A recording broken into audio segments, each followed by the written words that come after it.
Dear students, আজি আমি higher secondary final year political science বিষয়ৰ এটা খণ্ড সমসাময়িক বিশ্ব ৰাজনীতিৰ প্ৰথম অধ্যায় শীতল যুদ্ধৰ যুগৰ বিষয়ে আলোচনা কৰিম। দ্য কোল্ড ৱাৰ এৰা।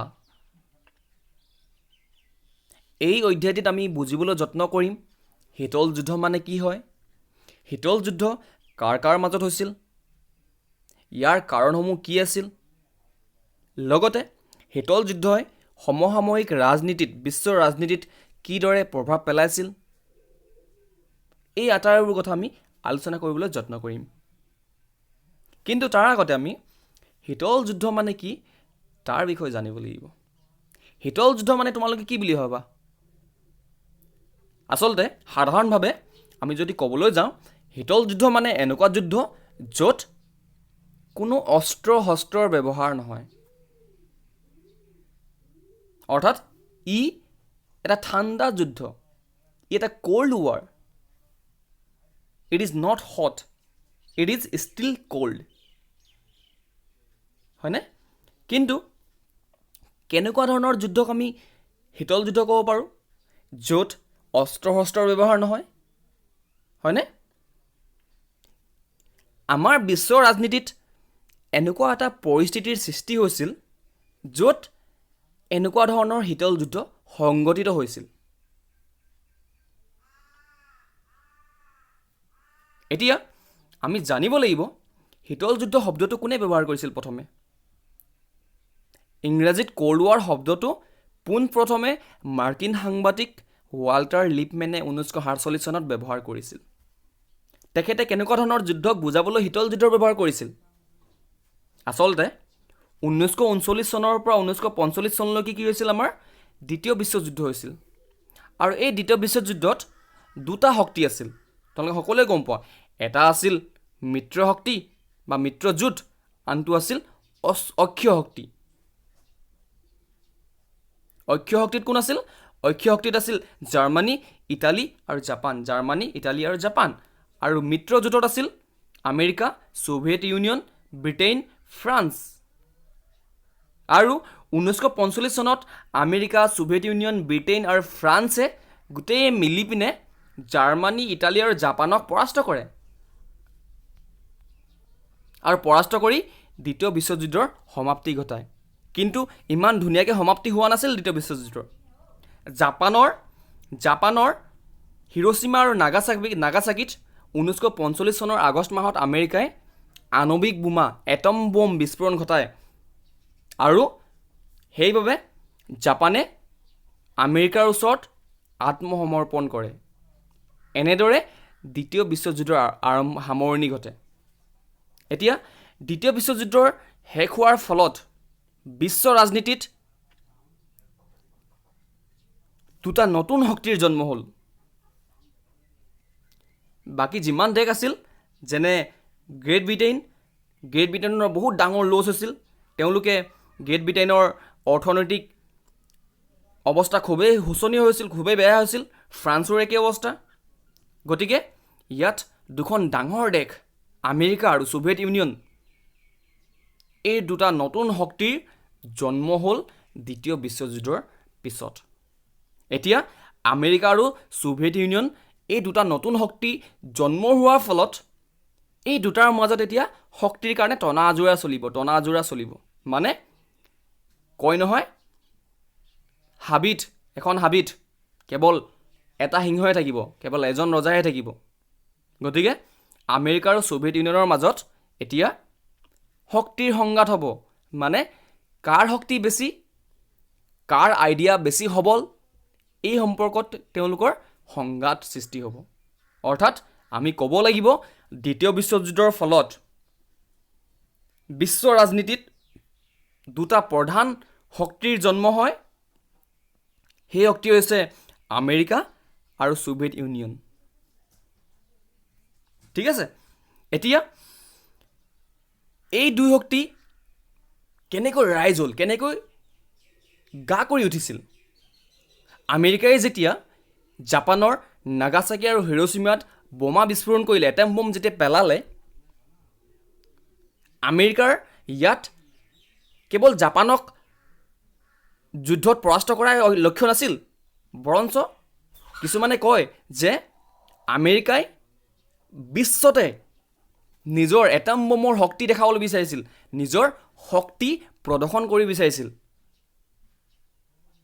আৰু সেইবাবে ছোভিয়েট ৰাছিয়াও শংকিত হৈছিল, ভয় খাইছিল। কিন্তু ছোভিয়েট ৰাছিয়াও কম নাছিল, হয়নে? আৰু সেইকাৰণে কোৱা হয় দ্বিতীয় বিশ্বযুদ্ধৰ ফলত বিশ্ব ৰাজনীতিত দুটা জোঁটৰ সৃষ্টি হয়, দুটা পাৰ্টিৰ সৃষ্টি হয়, দুটা ব্লকৰ সৃষ্টি হয়। এটা আমেৰিকাই ছাপৰ্ট কৰা ব্লক, আনটো হৈছে ছোভিয়েট ৰাছিয়াই ছাপৰ্ট কৰা ব্লক। মানে দুটাৰ এটা এটা টিম গঠন হ'ল, টিম বুলি ক'ব পাৰা। জোঁট মানে টিম। মানে আমেৰিকা যুক্তৰাষ্ট্ৰই কি কৰিলে, ইয়াৰ লগৰবোৰক লৈ, ইয়াৰ মিত্ৰ দেশবোৰক লৈ এটা জোঁট গঠন কৰিলে, এটা দল গঠন কৰিলে। আৰু এই দলৰ নাম হৈছে পশ্চিম জোঁট। অৰ্থাৎ আমেৰিকা যুক্তৰাষ্ট্ৰই ফ্ৰান্স, পশ্চিম জাৰ্মানী, জাপান, কানাডা, ইংলেণ্ড, এই প্ৰায়বোৰ পশ্চিমীয়া ইউৰোপীয়ান কাণ্ট্ৰিবোৰক লৈ পশ্চিম জোঁট গঠন কৰিলে। আৰু ছোভিয়েট ৰাছিয়াই কি কৰিলে, ইউৰোপৰ পূব দিশত থকা কেইবাখনো ৰাষ্ট্ৰ যেনে বুলগেৰিয়া, হাংগেৰী, চেকোস্লোভাকিয়া, চেকোস্লোভাকিয়া, পোলেণ্ড, পূব জাৰ্মানী, ৰোমানিয়া, এই আটাইবোৰক মিলাই মেলি পূৰ্ব জোঁট গঠন কৰিলে। মানে দ্বিতীয় বিশ্বযুদ্ধৰ ফলত দুটা জোঁটৰ সৃষ্টি হ'ল।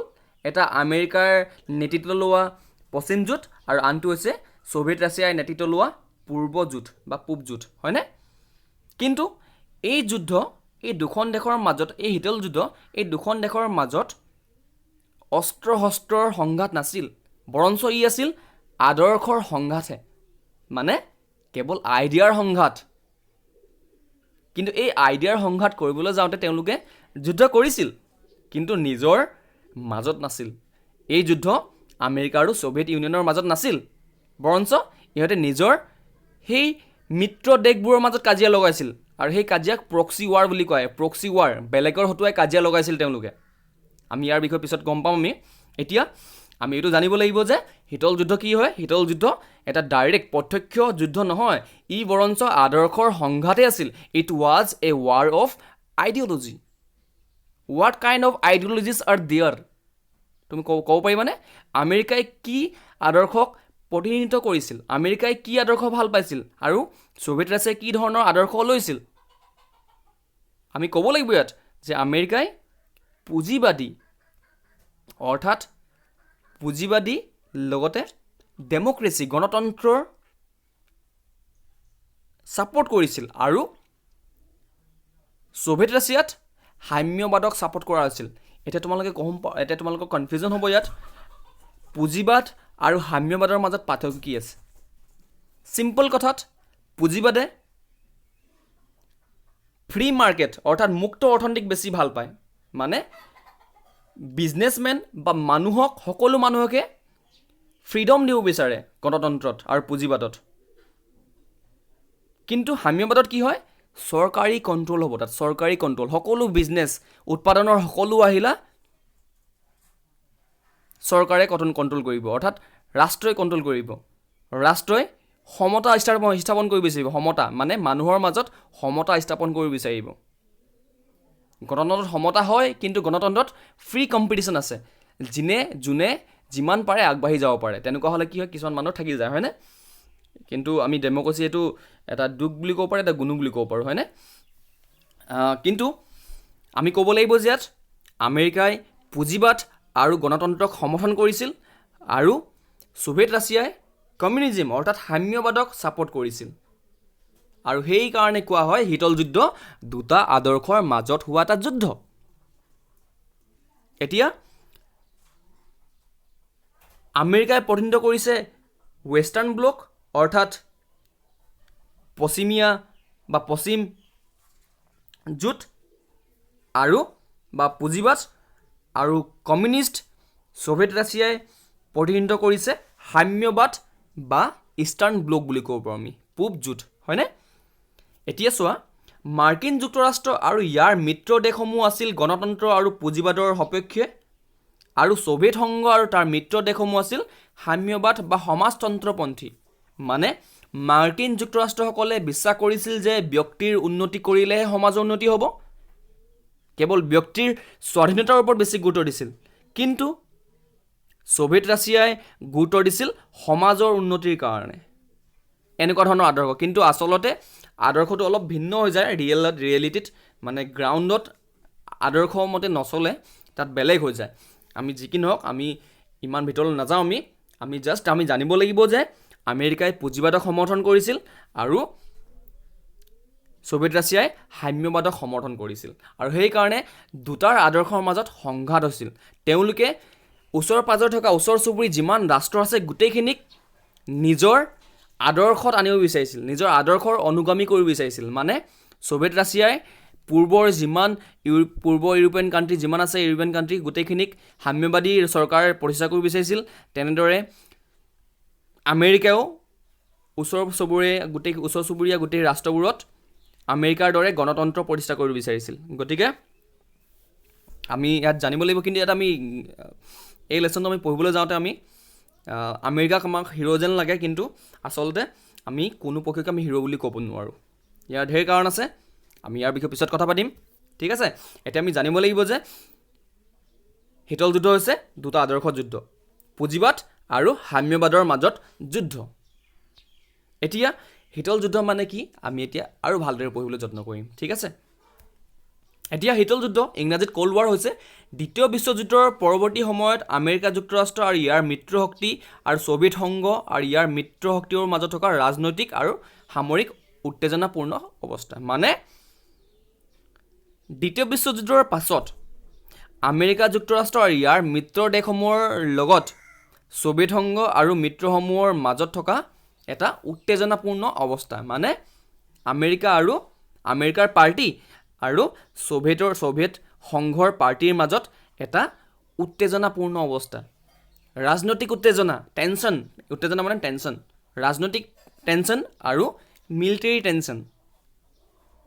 কিন্তু ইয়াত এটা কথা মনত ৰাখিবলৈ, কেৱল উত্তেজনাহে হৈছিল, কোনো ডাইৰেক্ট ৱাৰ হোৱা নাছিল, কেৱল উত্তেজনাপূৰ্ণ অৱস্থাহে আছিল এইটো।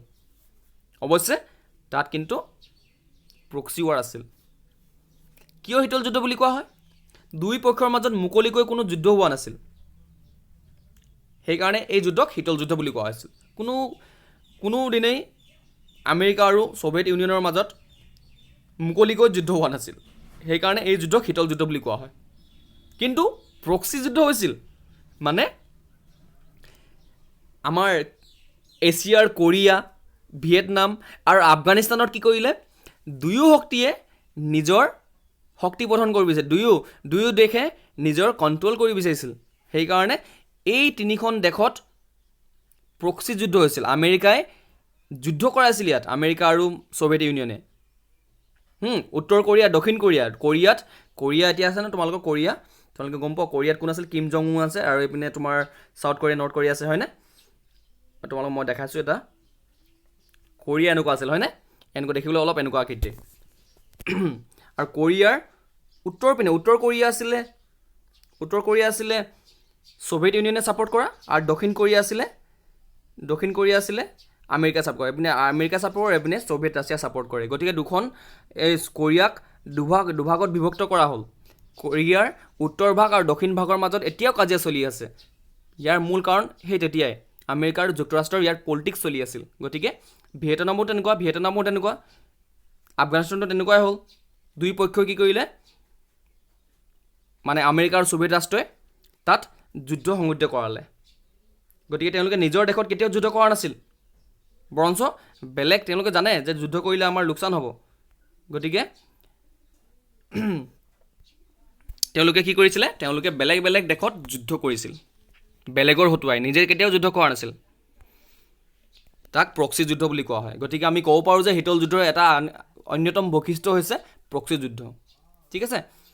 এতিয়া আমেৰিকাই কি কৰিলে, আমেৰিকাই ইয়াৰ পশ্চিমীয়া ইউৰোপীয়ান দেশসমূহক লৈ পিনে এটা চুক্তি সংস্থা গঠন কৰে, মানে এটা ডাঙৰ মিলিটেৰী অৰ্গেনাইজেশ্যন গঠন কৰে 1949 চনত। কিহৰ কাৰণে? যাতে ছোভিয়েট সংঘই